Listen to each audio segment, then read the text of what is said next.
नमस्कार, मैं हूं बालकृष्ण थरेजा। आप देख रहे हैं डेली लाइफ। आइए शुरुआत करते हैं आज के समाचारों की। राजकीय उच्च माध्यमिक विद्यालय जंक्शन में हुआ स्कूटी वितरण कार्यक्रम। कालीबाई भील मेधावी छात्रा स्कूटी योजना के तहत प्रदान की गई स्कूटियां। नगर परिषद ने हटाए वार्ड नंबर 57 से अवैध कब्जे। पीड़ित परिवारों ने बेघर करने का आरोप लगाते हुए जिला कलेक्टर को सौंपा ज्ञापन। खेत में घुसकर नाबालिग लड़की के साथ अश्लील हरकतें करने के प्रकरण में न्यायाधीश पोक्सो प्रकरण ने दोषी को किया 5 साल की सजा से दंडित। सेना भर्ती करने में पेपर लीक प्रकरण के आरोपियों को गिरफ्तार करने की मांग को लेकर माकपा कार्यकर्ताओं ने उपखंड अधिकारी को सौंपा ज्ञापन। ग्राम पंचायत जंडावाली में नशे की रोकथाम को लेकर हुआ महापंचायत का आयोजन। और अब समाचार विस्तार से। जंक्शन के सेक्टर 12 स्थित राजकीय उच्च माध्यमिक विद्यालय में बुधवार को कालीबाई भील मेधावी छात्रा स्कूटी योजना के तहत स्कूटी वितरण कार्यक्रम का आयोजन किया गया। जंक्शन के सेक्टर 12 स्थित राजकीय उच्च माध्यमिक विद्यालय में बुधवार को कालीबाई भील मेधावी छात्रा स्कूटी योजना के तहत स्कूटी वितरण कार्यक्रम का आयोजन किया गया। कार्यक्रम के दौरान विधायक चौधरी विनोद कुमार, जिला कलेक्टर नथवल डिडेल, जिला प्रमुख कविता मेघवाल सहित अन्य अतिथियों की ओर से 21 छात्राओं को स्कूटियों का निःशुल्क वितरण किया गया। स्कूटी पाकर होनहार बेटियों के चेहरों पर खुशी झलक उठी। बेटियों ने इस योजना के लिए राज्य सरकार व मुख्यमंत्री का धन्यवाद ज्ञापित किया। इस मौके पर विधायक चौधरी विनोद कुमार ने अपने संबोधन में कहा कि इन होनहार बेटियों ने स्कूटी प्राप्त कर हनुमानगढ़ ही नहीं पूरे जिले का नाम रोशन किया है। उन्होंने कहा कि बेटियों का शिक्षा की तरफ लगातार रुझान बढ़ता जा रहा है। बेटियों के लिए समय भी आगे बढ़ने का है। शिक्षा हासिल करने वाला ही बड़ा अधिकारी बनेगा। विधायक ने कहा कि हनुमानगढ़ श्रीगंगानगर जिले पिछड़े जिले हैं। इसका कारण लोगों का शिक्षित न होना है। खेती का कार्य करने वाले परिवारों के बच्चे पहले यह सोचकर नहीं पढ़ते थे कि उन्हें खेती करनी है, इसलिए उनके माता पिता ने भी अपने बच्चों को पढ़ाने की तरफ ज्यादा ध्यान नहीं दिया। लेकिन अब जमीन कम होती जा रही है और माता पिता की इच्छा होती है कि उसका बच्चा बड़ा होकर अधिकारी बने। इसके चलते हर क्षेत्र में प्रतिस्पर्धा का दौर शुरू हो चुका है। स्कूलों में नामांकन के लिए भीड़ उमड़ रही है। कई स्कूलों की हालत तो ये है कि लॉटरी प्रक्रिया के जरिए बच्चों को प्रवेश देना पड़ रहा है। विधायक ने कहा कि शिक्षा ही एक ऐसा माध्यम है जिसमें गरीब अमीर का कोई सवाल नहीं होता। रेडी लगाने वाला शख्स भी IAS IPS बन सकता है, लेकिन उस तक पहुंचने का शिक्षा ही एकमात्र माध्यम है। शिक्षा प्राप्त करने वाला व्यक्ति ही आगे बढ़ेगा। उन्होंने कहा कि वर्तमान में कंप्यूटरीकृत युग के चलते पुराने जमाने में BA तक शिक्षित लोग आज अनपढ़ हो गए हैं। शिक्षा की नई पद्धति आ चुकी है। विधायक ने कहा कि आज के बच्चे देश के निर्माता हैं, उनका भविष्य और उज्जवल है। इसलिए प्रयास ये है कि पिछड़े इलाके तेज गति से आगे चलें ताकि हनुमानगढ़ अन्य जिलों को पिछले छोड़ सके। विधायक ने जिले में बढ़ती नशे की प्रवृत्ति पर कहा कि इस पर अंकुश लगाने में युवा पीढ़ी बड़ा सहयोग कर सकती है। अगर एक बच्चा अपने पिता को नशा न करने के लिए मजबूर करेगा तो नशे पर काफी हद तक लगाम लगाई जा सकती है। परिजनों को भी अपने बच्चों को नशे से बचाने के लिए उन पर विशेष ध्यान देने की जरूरत है। जिला कलेक्टर नथवल डिडेल ने कहा कि शिक्षा विभाग में बालिकाओं की शिक्षा को निरंतर जारी रखने में कालीबाई भील मेधावी स्कूटी योजना का बहुत महत्वपूर्ण योगदान है। मुख्यमंत्री की ओर से स्कूटी योजना का नाम कालीबाई भील रखा गया है। इससे यह संदेश जाता है कि जिस कालीबाई ने अपने प्राणों का त्याग किया उनको एक श्रद्धांजलि है। साथ ही ऐसी बालिकाएं जिन्हें आगे कॉलेज की शिक्षा ग्रहण करनी है उनके लिए प्रोत्साहन भी है। वे लगातार मेहनत कर आगे बढ़े। कार्यक्रम में भूपेंद्र चौधरी, गुरमीत सिंह चंद्रा, हंसराज जाजेवाल, रणवीर शर्मा सहित अन्य गणमान्य नागरिक मौजूद थे। प्रोग्राम में सामान्य वर्ग की बच्चियां प्रथम स्थान प्राप्त करे। आपने 21 बच्चियां ने आज स्कूटरी मिली और मैं समझूँ भी आपने जिले को नाम कर दिया। आज बच्चियों को अच्छा रुझान है शिक्षा की तरफ। तो कलेक्टर साहब भी आई कि उस समय आगे बढ़नी जो को शिक्षा ग्रहण करे वो बहुत बड़ो उच्च अधिकारी अफसर बन सके। और मैं समझूँ बच्चियाँ की बहुत अच्छी लाइन में चलना रही है। अपना हनुमानगढ़ गंगानगर दोनों जिला पिछड़ा जिला है क्योंकि शिक्षा को नहीं बच्चा ही वास्ते कौन पड़ेगा कि जमीन दिखेगा कि अपन खेती करनी है। ये वास्ते बात न बात ध्यान दियो ना मांगा माँ बाप ध्यान। अब जिया जिया जमीन कम होगी तो हर आदमी चाहे मेरो बच्चों अफसर बने जो सर्विस में लगे क्या में लगे। उसमें में अब काफ़ी कंपटीशन होने लग रही है। जगह नामांकन है बाकी तो भीड़ लगने लग रही है। और कई स्कूलों की तो पोजिशन है कि लॉटरी में जो एडमिशन होने लग रही है बच्चा हो गया। तो प्रयास यही है कि अपना इलाके का पिछड़े बिना आप और तेज गति में चलने की जरूरत है। जगह आप दूसरे जिले में पीछे सोच अब झुंझुनू है सीकर है हटेगा सारा बच्चा पटेगा और सारा सर्विस में आप लोग बच्चा बहुत कम चंद परसेंटेज का ही है। तो शिक्षा ही एक माध्यम है कि मैं गरीब अमीर को सवाल करूँ जो रेडी लगाने वाले को IAS बन सके वो IPS बन सके वो माध्यम है शिक्षा। अगर शिक्षा अच्छी प्राप्त करेगा तो वो आगे बढ़ेगा। तो अब भाई अब शिक्षा का कंपटीशन है। पुराने जमाने का BA पढ़ेगा वो कंप्यूटर सिस्टम आ गया, अनपढ़ बन गया। नई पद्धति आ गई शिक्षा की। बच्चा बड़ा इंटेलिजेंट है और उनको मोबाइल है में इतना फंक्शन है, अपन तो ध्यान ही को नहीं भी मैं के है वो के हो के निकले। मैं समझूँ कि अब छोटे छोटे बच्चे है ना वो टीवी चला ले, वो अब जगह पुराना आदमी बन टीवी चलाने को नहीं आया कि यहाँ की बुद्धि भी ज़्यादा काम करने लगी। अब बच्चा जो है ना तेज गति का बुद्धि का बच्चा है, बड़ा इंटेलिजेंट है, बड़ी बात नहीं समझे। तो मैं समझूँ आने वालों को आगे भविष्य उज्ज्वल है और देश का निर्माता ही। अगर अच्छा लोग आएगा तो देश मजबूत है, देश की एकता का मैं सहयोग करेगा। हनुमानगढ़ जिले में शिक्षा विभाग की तरफ से कालीबाई भील मेधावी छात्रा स्कूटी योजना के तहत 21 बालिकाओं को स्कूटी का वितरण किया गया। और मैं समझता हूं कि शिक्षा विभाग में बालिकाओं की शिक्षा को कंटिन्यू रखने में इस योजना का बहुत महत्वपूर्ण योगदान है। जहां एक तरफ जहां स्कूटी योजना का नाम कालीबाई भील रखा गया माननीय मुख्यमंत्री जी की तरफ से, तो ये एक बहुत ही अच्छा मैसेज है कि जिस कालीबाई ने अपने प्राणों का त्याग किया उनको एक श्रद्धांजलि है।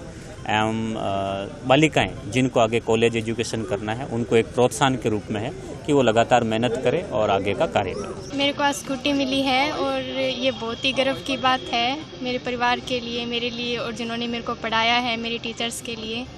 और बहुत ही अच्छा महसूस हो रहा है। मेरे को इससे बहुत हेल्प मिलेगी। अभी मेरे को आगे कहीं दूर पढ़ने जाना है तो उसके लिए हेल्प होगी। ये एक बहुत ही अच्छा कदम है हम बालिकाओं के लिए, जो हमें कहीं दूर पढ़ने जाने में मुश्किलें होती है, तो इससे अभी हमारी काफ़ी मुश्किलें दूर हो जाएंगी और इसके लिए मैं बहुत बहुत धन्यवाद देना चाहूँगी। वार्ड नंबर 57 के बाशिंदों ने नगर परिषद पर बेघर करने का आरोप लगाते हुए जिला कलेक्टर को ज्ञापन सौंपा। जंक्शन के वार्ड नंबर 57 सुरेशिया में नर्सिंग कॉलेज की तरफ जाने के लिए नगर परिषद की ओर से 120 फीट चौड़ी सड़क का निर्माण करवाया जाएगा। इसके लिए नगर परिषद की ओर से सड़क के दोनों तरफ अतिक्रमण हटाए गए हैं, लेकिन वार्डवासियों ने नगर परिषद पर बेघर करने पर तुले होने का आरोप लगाया। बुधवार को वार्ड 57 के बाशिंदे जिला कलेक्टर के पास पहुंचे और आशानी टूटने से बचाने की गुहार लगाई। आम आदमी पार्टी के सुभाष गोदारा के नेतृत्व में जिला कलेक्टर से मिले वार्डवासियों का कहना था कि नगर परिषद की ओर से न तो उन्हें कोई नोटिस दिया गया है और न ही मौखिक रूप से बताया गया है। इस मौके पर वार्डवासियों ने बताया कि सुरेशिया में करीब 200-250 परिवार 30-40 सालों से लोग मकान बनाकर रह रहे हैं। उन्हें बिजली पानी सहित सभी मूलभूत सुविधाएं उपलब्ध हैं। 50 फीट चौड़ी सड़क बनी हुई है, लेकिन अब नगर परिषद की ओर से वहां 120 फीट चौड़ी सड़क का निर्माण करवाने की बात कही जा रही है। इसके लिए नगर परिषद की ओर से सड़क के आसपास रहने वाले परिवारों को न तो नोटिस दिया गया और न ही मौखिक रूप से अवगत करवाया गया। पुलिस और प्रशासन की ओर से इन परिवारों को धमकाया जा रहा है। मंगलवार को पुलिस कर्मी 2 गाड़ियों में भरकर वार्ड 57 में पहुंचे और मकान खाली करने को कहा गया। खाली न करने पर मकान तोड़ने की धमकी दी गई। प्रशासन की ओर से गरीब परिवारों को उजाड़ने का प्रयास किया जा रहा है। उन्होंने मांग की कि इन परिवारों को बेघर न किया जाए, अन्यथा उनके खिलाफ आंदोलन किया जाएगा। वहीं महिलाओं ने रोते हुए कहा कि उनके पास रहने की कोई और जगह नहीं है। तकरीबन सभी परिवार दिहाड़ी मजदूरी कर अपने परिवार का गुजर बसर कर रहे हैं। कई परिवार ऐसे हैं जिनकी पूरी जिंदगी इस जगह ही बीत गई। अब नगर परिषद उन्हें बेघर करने पर तुली हुई है। जनता की ओर से दिए गए वोटों से जीतने वाले जनप्रतिनिधि आज उसी जनता को उनके घरों से बाहर निकाल रहे हैं। वे अपने बच्चों को लेकर कहां जाएं? उन्होंने मांग की कि नगर परिषद उन्हें अन्यत्र स्थान पर जगह उपलब्ध करवाए। इस मौके पर पोखर में गुरबख्श सिंह, मनदीप कड़वासा, अनिल शर्मा, वीरेंद्र मेघवाल, संदीप यादव, कृष्ण पुजारी सहित अन्य लोग उपस्थित रहे। कहाँ जाऊँ मैं, बच्चों को कहाँ पालूं, कैसे पालूं मैं मेरे 2 बच्चे हैं, इनका पेट पाल रही हूँ किसी के घर पे पोछा झाड़ू करके। अब मैं तो यहाँ थी नहीं, किसने तोड़े, मेरे को तो बुलाया काम से तब आई हूँ। मैं तो फोन करके कह रहा तुम्हारा सामान बाहर निकाल दिया। मेरे को या तो जगह बैठने को दो या मेरे को क्वार्टर दो।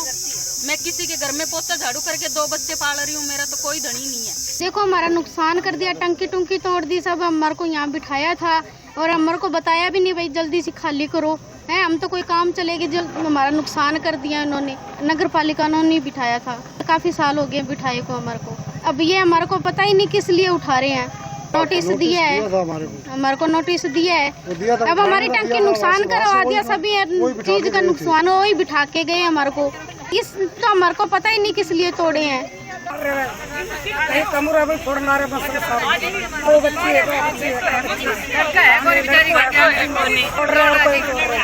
सड़क डालेंगे कॉलोनी काट रखी है जी, आप फार्म में कॉलोनी काट रखी है। कहते आप दुकान किराए देंगे यहाँ पे डाल के, हम कहाँ पे जाएंगे। 2 बच्चे लड़कों है, 40 साल हो गया हमारे बच्चे। हमारी जगह है जगह सारी और बड़ा जगह है नहर अधिकार दी, बड़ा जगह सारी भी लाग रही है। जब नहर अधिकार वाला और संजोग उठाना चाहिए और मारे किसी सारो है, सारो तो बिल्कुल हमारा गए परो और जगह सारी तोड़ा फोड़ी कर लाग रही है। हमारा बच्चा सारा दूसरे महीने बैठा जड़न लाग रहा है। बच्चा हमारा कोई हाल को नहीं है। घटू 200 आदमी है हमारा तड़पन लाग रहा है। चेयरमैन साहब कह बैठे हटो जी मैं कट जाऊंगा बताओ ठिकाने को नहीं मिलना जी मैंने ठिकाने को नहीं मिलना। अब छोटा बच्चा है मैं कट ले जाऊंगा। ये मोहल्ला 57 का मामला है जिसके अंदर गरीब बस्ती के अंदर वहाँ मकान बने हुए उनके 30, 35 सालों से उनको निर्माण को फोड़ने के लिए वह उनके सहयोगी वहाँ मार्किंग की हुई है कि सड़क है वहाँ निर्माण हुआ है, बिल है, बिजली का बिल है, सारी व्यवस्था है वहाँ और फिर भी उनको फोड़ना चाहते हैं। तो ऐसे हम बर्दाश्त नहीं करेंगे। आंदोलन भी कर सकते हैं, इसके लिए तैयार रहें। पर कलेक्टर साहब ने जो वो बहुत ही अच्छा दिया। कलेक्टर साहब ने कहा कि 50 फुट सड़क रहेगी, आपकी 100 फुट सड़क नहीं होगी। जो पक्के मकान बने हुए वो एक भी नहीं फूटेगा। उनका हम तहे दिल से धन्यवाद करते हैं कलेक्टर साहब का। 40 साल से बस रहे हैं, 200 घर हैं। ये नगर परिषद 2 ही है, इसकी शहर के अंदर तो 2 ही रहने वाले हैं, बाकी तो कोई है ही नहीं। तो कोई विनोद जी है न कोई डॉक्टर राम प्रताप साहब है, सब सोए हुए हैं। तो हमने जाके ये इतना काम किया है, इनका भरोसा लिया हमने भाइयों का, ये हमारे साथ हैं और हम इनके साथ हैं। खेत में घुसकर नाबालिग लड़की के साथ अश्लील हरकतें करने के प्रकरण में विशिष्ट न्यायाधीश पोक्सो प्रकरण मदन गोपाल आर्य ने बुधवार को फैसला सुनाते हुए दोषी व्यक्ति को 5 साल की सजा से दंडित किया।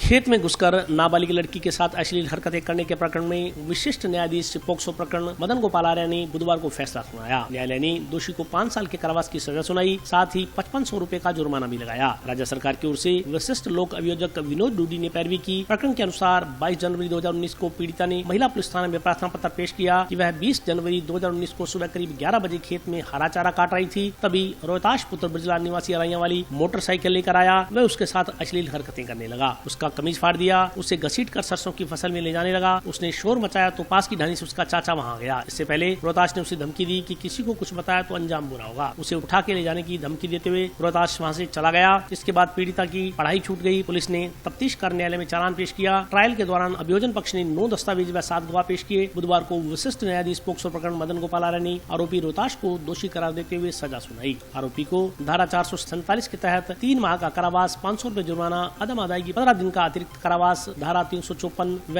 9L/10 पोक्सो एक्ट के तहत 5 वर्ष का कारावास, 5000 रुपए जुर्माना व अदम अदायगी 6 माह का अतिरिक्त कारावास की सजा से दंडित किया गया। सभी सजाएं साथ साथ चलेंगी। आज सरकार बनाम रोहतास में माननीय विशिष्ट न्यायाधीश पोक्सो प्रकरण हनुमानगढ़ ने फैसला सुनाया। मामले के तथ्य इस प्रकार है। 22/1/19 को परिवादी पीड़िता ने FIR दर्ज करवाई महिला थाना में कि वह सुबह 11 बजे जब हरा काट रही थी तो रोहतास मोटरसाइकिल लेकर उसके खेत में आया, उसके साथ अश्लील हरकतें करने लगा, उसकी कमीज फाड़ दी, वह उसे घसीट कर सरसों के खेत में ले जाने लगा। जब पीड़िता ने शोर मचाया तो पास ही की ढाणी से उसका चाचा आया, उसने उसको छुड़ाया। मुलजिम भाग गया। वह जाते वक्त धमकी देकर गया कि अगर किसी को बताया तो अंजाम बुरा होगा। वह प्राथिया को उठा कर ले जाने की धमकी दी, जिससे पीड़िता की पढ़ाई छूट गई। इसमें अभियोजन ने 7 गवाह करवाए व 9 दस्तावेज प्रदर्शित करवाए। इसमें जो विभिन्न धाराओं में माननीय न्यायालय ने सजा सुनाई वो इस प्रकार है। धारा 447 के तहत 3 माह की सजा, 500 रुपये जुर्माना और 15 दिन अदम अदायगी की स्थिति में धारा 354 कै IPC व 9L/10 पोक्सो एक्ट में 5 वर्ष की सजा, 5000 रुपये जुर्माना, अदम अदायगी की स्थिति में 6 मास का अतिरिक्त कारावास। सभी सजाएं साथ साथ चलेंगी। टोटल 5500 रुपये जुर्माना है। सेना भर्ती शीघ्र शुरू करने व कांस्टेबल भर्ती परीक्षा पेपर लीक प्रकरण में आरोपियों को गिरफ्तार करने की मांग को लेकर माकपा कार्यकर्ताओं ने राज्यपाल के नाम का ज्ञापन उपखंड अधिकारी को सौंपा।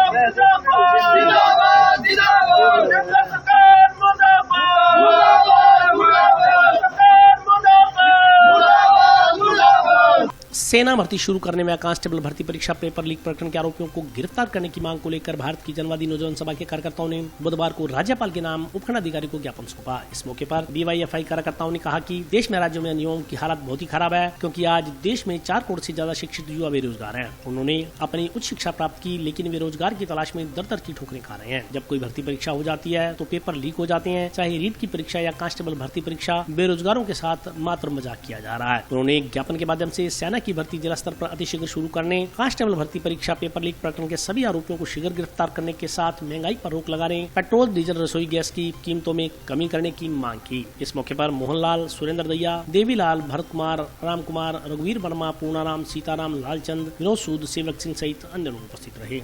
आज भारत की जनवादी नौजवान सभा के राज्यव्यापी आह्वान के ऊपर आज हमने तमाम राजस्थान के तमाम SDMओ को ज्ञापन सौंपा है कि जो लगातार 5 सालों से सेना भर्ती नहीं हुई है उसके सवाल पर।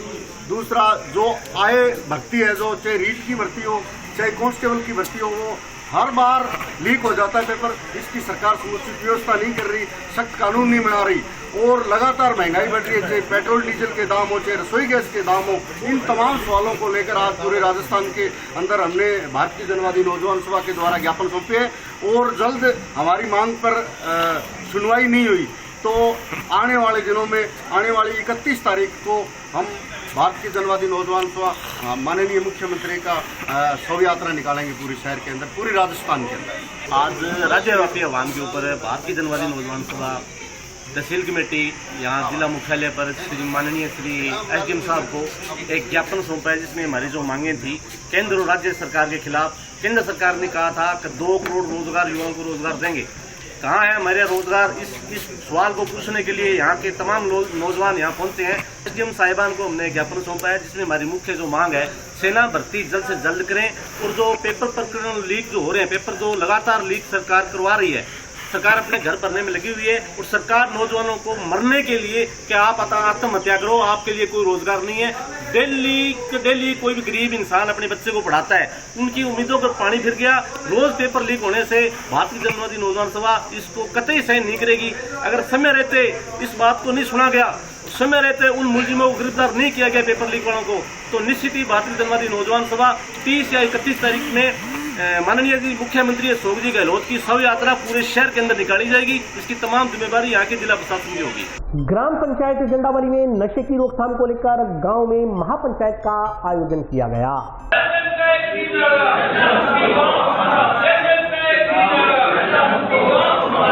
ग्राम पंचायत जंडावली में नशे की रोकथाम के लिए ग्रामीणों ने पहल की है। अगर कोई ग्रामीण नशा छोड़ने के लिए आगे आएगा तो ग्राम सुधार कमेटी उसका हर संभव मदद करेगी। यह निर्णय बुधवार को गांव में हुई महापंचायत में लिया गया। महापंचायत में सारा समाज के लोगों ने हिस्सा लिया। ग्रामीणों ने नशे को भगाना है, गाँव को बचाना है का नारा लगाते हुए ग्रामीणों को जागरूक किया। वक्ताओं ने नशे की बढ़ती प्रवृत्ति पर चिंता व्यक्त करते हुए कहा कि गाँव के कई नौजवान नशे की चपेट में आ चुके हैं। उन्होंने कहा कि हमें एकजुट होकर नशे जैसी भयंकर बीमारी से लड़ना होगा। अगर कोई नौजवान नशा छोड़ना चाहता है तो कमेटी इस मुहिम के तहत उसकी हर संभव मदद करेगी। ग्रामीणों ने सामूहिक रूप से निर्णय लिया कि अगर कोई नशे का कारोबार या नशा करता पकड़ा गया तो गांव का कोई भी व्यक्ति पुलिस से उसकी न तो जमानत करवाएगा और न ही उसके पक्ष में पुलिस थाना जाएगा। महापंचायत के बाद नौजवानों ने गांव का संदेश देने के उद्देश्य से रैली निकाली। इस मौके पर इकबाल खां, बलराज सिंह, सतपाल सिंह, मुश्ताक पठान, पम्मा, कुदरत अली, बीरा सिंह, दारा सिंह, मेजर सिंह, राजेंद्र कुमार आदि मौजूद रहे।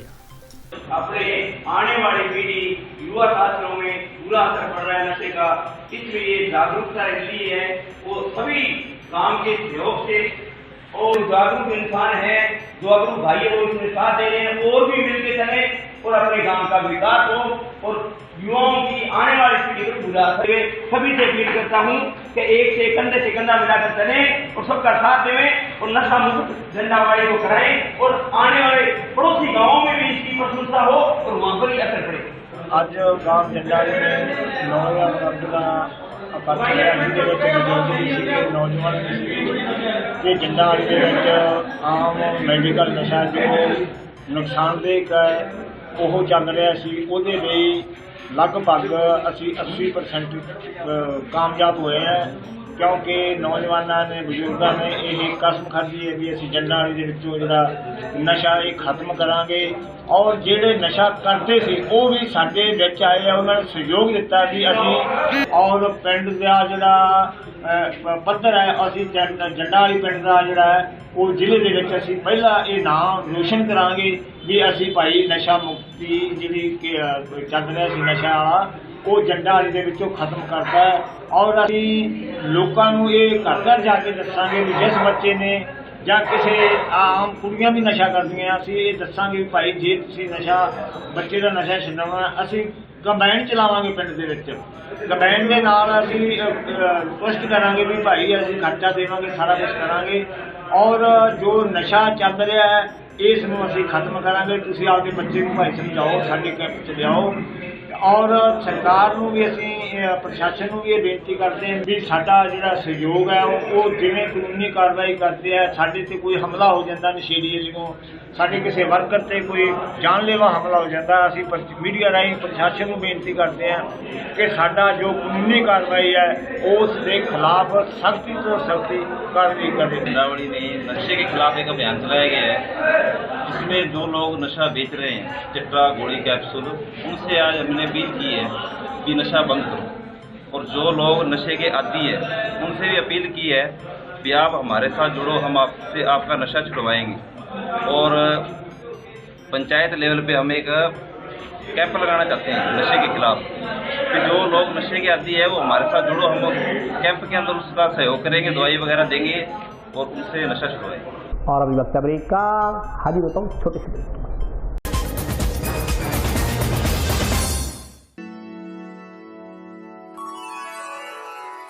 यूं तो कई बार मुझे हंसते देखा है पर ये हंसी कुछ और है। ये गहना मुझ पर जचता है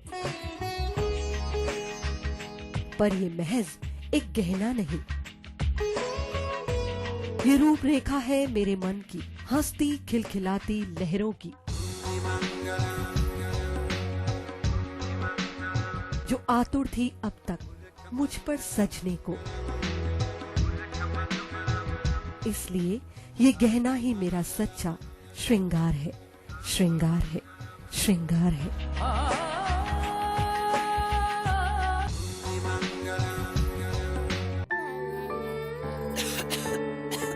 दीदी ये देखो,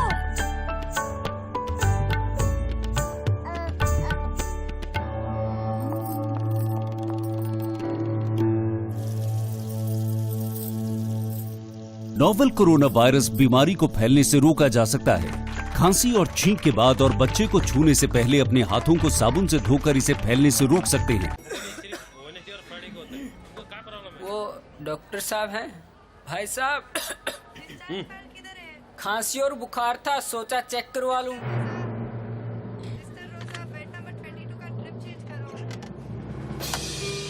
नोवेल कोरोना वायरस बीमारी को फैलने से रोका जा सकता है।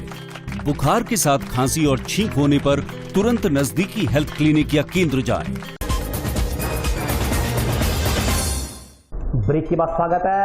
आइए नजर डालते हैं अगले समाचारों पर। विश्व की सबसे बड़ी समाजसेवी संस्था लॉयंस क्लब इंटरनेशनल का हनुमानगढ़ निवासी प्रदीप शेरवाल को वर्ष 2022-23 के लिए स्पेशल प्रांतीय सचिव नियुक्त किया गया। विश्व की सबसे बड़ी समाजसेवी संस्था लायंस क्लब इंटरनेशनल के प्रांत 3233 E1 के प्रांतपाल रोशन सेठी ने वर्ष 2022-23 के लिए प्रांत के पद पर स्पेशल प्रांतीय सचिव पर हनुमानगढ़ निवासी प्रदीप शेरवाला को नियुक्त किया है। प्रांतपाल रोशन सेठी ने प्रदीप शेरवाले की नियुक्ति करते हुए कहा कि शेरवाले की नियुक्ति से प्रांत नई दिशा की तरफ अग्रसर होगा। प्रदीप शेरवाले ने कहा कि प्रांतपाल की ओर से सौंपे गए स्पेशल कैबिनेट सेक्रेटरी के दायित्व को पूर्ण निष्ठा एवं लगन से निर्वहन किया जाएगा। शेरवाले ने नियुक्ति के लिए सीनियर अधिकारियों का आभार व्यक्त किया है। इस दौरान शेरवाले ने कहा कि उन्होंने लायंस क्लब के विभिन्न पदों पर रहते हुए कई रचनात्मक कार्य किए हैं और भविष्य में भी वे इस पद पर रहते हुए क्लब को उन्नति के मार्ग पर ले जाने का पूरा प्रयास करेंगे। वर्ष 2022-23 के लिए हमारे प्रांतपाल निर्वाचित लायन रोशन सेठी द्वारा मुझे प्रांत के अति महत्वपूर्ण पद स्पेशल प्रांतीय सचिव पर सुशोभित किया गया है, इसलिए मैं उनका बहुत बहुत आभार व्यक्त करता हूं। और इससे पूर्व मैं अतिरिक्त प्रांतीय सचिव, पूर्व region chairman, zone chairman, club अध्यक्ष सहित कई पदों पर रह चुका हूं और आगामी वर्ष में 2022-23 में हम हमारे प्रांतपाल के स्लोगन कमिटमेंट द सर्विस के साथ चलते हुए लाइनवाद के अंदर सच्ची समाज सेवा में निस्वार्थ पीड़ित व्यक्तित्व की सेवा करेंगे और एक नए आयाम स्थापित करेंगे। भविष्य में लाइनवाद के अंतर्गत किसी भी गरीब, किसी भी पीड़ित मानव की सेवा, चाहे वो कैसे भी हो, चाहे वो स्टेशनरी के थ्रू हो, चाहे वो रक्त के थ्रू हो, चाहे वो वृक्षारोपण हो, चाहे वो स्वास्थ्य संबंधी कोई योजनाएं हो, सभी में हमारा लायंस जो है बढ़ चढ़ कर हिस्सा लेगा। अभी तक मैं लायंस क्लब के अध्यक्ष रह चुका हूं, लियो का पूर्व प्रांतीय अध्यक्ष रह चुका हूं। मैं जब पूर्व रीजन चेयरमैन था तो मेरे द्वारा 5 नए क्लब स्थापित किए गए थे और उस दरमियान लाखों रुपए के सेवा कार्य हुए थे और उसके कारण मेरे रीजन को सर्वश्रेष्ठ प्रांत का रीजन और मल्टीपल का रीजन के अवार्ड से भी निवाजित किया गया था और मैंने खुद द्वारा 66 बार रक्तदान किया हुआ है। लोहर तहसील अधीन 23 एनडीआर गांव के निवासी श्रवण कुमार पुत्र बालचंद ने जिला कलेक्टर को ज्ञापन देकर जमीन के मामले में उच्च न्यायालय द्वारा दिए गए स्थगन आदेश की पालना करवाने की मांग की है। चक 23 एनटीआर तहसील नोहर के रहने वाले श्रवण कुमार पुत्र बालचंद सैनी ने जिला कलेक्टर को ज्ञापन देकर उच्च न्यायालय जोधपुर द्वारा पिटीशन नंबर 13,668/2021 में स्थगन आदेश की पालना करवाने की मांग को लेकर ज्ञापन सौंपा। ज्ञापन में कहा गया है कि माननीय उच्च न्यायालय जोधपुर द्वारा SB civil writ petition number 13,668/2021 में पेश की गई है। उच्च न्यायालय जोधपुर द्वारा उक्त पत्रावली में प्रार्थी को स्थगन आदेश मिला हुआ है। इस मामले में अप्रार्थी द्वारा माननीय उच्च न्यायालय में लिखित में स्थगन आदेश संशोधित करवाने हेतु प्रार्थना पत्र प्रस्तुत किया गया था कि स्थगन को मोटिफिकेशन किया जावे तथा माननीय उच्च न्यायालय जोधपुर द्वारा दिनांक 28/4/2022 को अप्रार्थी का प्रार्थना पत्र खारिज कर दिया गया था एवं इसके अलावा स्थगन आदेश को मॉडिफाई नहीं किया गया, परंतु अब विपक्षी पार्टी अप्रार्थी अब उपरोक्त निर्णय का गलत रूप से व्याख्या कर स्थगन आदेश का अंकन हटवाना चाहती है। यदि उपरोक्त स्थगन आदेश को हटाया जाता है तो माननीय उच्च न्यायालय के निर्णय की साफ साफ अवहेलना होगा ये के बाद में प्रार्थी को पुनः उच्च न्यायालय में जाना पड़ेगा। ज्ञापन में आरोप लगाया गया कि तहसीलदार राजस्व नोहर द्वारा राजनीतिक दबाव के कारण स्थगन आदेश हटाने के प्रयास किए जा रहे हैं। ज्ञापन में माननीय उच्च न्यायालय के आदेश की पालना सुनिश्चित करवाने तथा तहसीलदार को स्थगन आदेश नहीं हटाए जाने का आदेश देने की मांग की गई है। जमीन का मामला है साहब 22-23 एनटीआर नोर कस्बा में, तो ये हाईकोर्ट का सटे हुआ है मेरे पूरे, इसमें 6-7 काश्तकार है पूरे पर सटे है। उसने एप्लीकेशन लगाई हाईकोर्ट में, उसकी एप्लीकेशन उसने खारिज कर दी। वो खारिज करके उसके नाम से वो लेपक्स कर रखा है कि मैं हटाऊंगा ये सबको। राजनीतिक मेरे पर तो दबाव है, तहसीलदार ने ये बोला कि राजनीतिक दबाव है मेरे पास, मैं कर नहीं सकता। हमने कहा कि आप कोर्ट का चक्कर काटोगे, कोई बात नहीं है चक्कर काट लेंगे, कोई दिक्कत नहीं है चक्कर काटेंगे। कलेक्टर के पास आए थे, कलेक्टर के पास आया था मैं, कलेक्टर से मिला था, कलेक्टर मेरे पक्ष में फैसला किया है और कलेक्टर साहब कह रहे हैं न्याय दिलाएंगे, आपको न्याय मिलेगा। वो राजनीतिक प्रभाव में है, राजनीतिक दबाव उस पर, राजनीतिक प्रभाव से मेरे पर राजनीतिक दबाव है, मैं कर नहीं सकता कुछ। हमारी मांग ये है कि हमारा जो नोट लगा हुआ है पहले जमाबंदी पर, सटे का नोट जो लगा हुआ है वो सटे जारी रखा जाए। जमीन का ये तो पंथी का मामला है, पुराना मतलब कि मुश्तरक खाता की जमीन है, पारिवारिक की जमीन है, पारिवारिक मामला है। जंक्शन स्थित वार्ड संख्या 58 के बाशिंदे बिजली की समस्याओं को लेकर काफी परेशान है। वार्ड वासियों के अनुसार विद्युत विभाग इस ओर कोई ध्यान नहीं दे रहा। जंक्शन स्थित वार्ड नंबर 58 के नागरिक बिजली विभाग की लापरवाही से खासा परेशान है। वार्ड वासियों ने बताया कि वार्ड में अधिकांशतः गरीब परिवार निवास करते हैं। लाइट में फॉल्ट आ जाने तथा अन्य दिक्कतें आ जाने के बाद उन्हें विद्युत विभाग के कई चक्कर लगाने पड़ते हैं। उन्होंने कहा कि इसी वार्ड में निवास करने वाले एक गरीब बिहारी परिवार की लाइट पिछले 4 दिन से खराब पड़ी है। वार्ड वासियों ने बताया कि उक्त परिवार की बिजली का तार खंबे से टूट गया है। इस संदर्भ में विद्युत विभाग के अधिकारियों को लिखित में 4 दिन से अवगत करवा रखा है, मगर अभी तक उनकी लाइट ठीक करने के लिए कोई नहीं आया। पीड़ित परिवार की महिला ने बताया कि स्थिति ये है कि कल उनके घर पे बिना बिजली के अभाव के कारण खाना भी नहीं बना। वार्ड वासियों ने विद्युत व्यवस्था दुरुस्त किए जाने की मांग की है। 3 दिन से लाइट नहीं आ रहा है, खाना कैसे बनाऊंगा, अन्हार में होने बच्चे सब भूखी है। शिकायत भी कर दिया, अपने पोलिस लगा के उन्हें लाइट जोड़ लो, उन्हें बिजली वाला कर रहा था जोधपुर का। हाँ, लाइट जुटना चाहिए उन्हें। अच्छा, अभी खाना भी नहीं बनाया, लाइट पानी है नहीं, क्या से बनाऊंगा, भूखे थोड़े मरूंगा। समस्या हमारे वार्ड नंबर 58 में ये पीछे पोल से पड़ोसियों की तार टूटी हुई है, तो इन्होंने 3 दिन पहले एप्लीकेशन दी थी, ये हमारी कंप्लेंट दर्ज करवाई थी, हमारी तार टूटी हुई है। तो अब आज चौथा दिन है इनका। तो जोधपुर भी फोन किया था इन्होंने, एप्लीकेशन नोट करवाई, यहाँ भी किया। आज चौथा दिन है, अभी तक आप देख सकते हो तार नहीं जुड़ी। तो बात इतने ज़्यादा परेशान है, कल इन्होंने खाना भी नहीं बनाया, तो इसलिए आपसे किया भी थोड़ा सा हो, जितनी जल्दी हो सके उनका काम तो हम बिल आता है, बिल भरते हैं। कंप्लेंट जोधपुर भी लिखाई हुई है और हम 41 नंबर कंप्लेंट नंबर है। उन्होंने कहा था भी हमारी जब इनकी टूटी 6 बजे टूटी थी परसों, तीन दिन पहले, तो इन्होंने उनको फ़ोन किया, बस आ जाते हैं अभी 1 घंटे में 2 घंटे में। उसके बाद सुनाई नहीं हुई। इन्होंने जोधपुर फ़ोन किया तो उन्होंने यहाँ वालों को बोला, यहाँ वाले बोले मैं सारे हैं, अब आ रहे हैं। आज चौथा दिन है अभी तक। मांगे ये वैसे बिल भरते हैं बेचारे हमारे पड़ोसी, इनका टाइम जितना जो कंप्लेंट है वो सही तरीके से किया जाए और बिल भरते हुए इनका अभी तक तार नहीं जुड़ी, आप देख सकते हैं। और आज के लिए बस इतना ही। कल फिर हाजिर होता हूँ नए समाचारों के साथ, तब तक के लिए नमस्कार।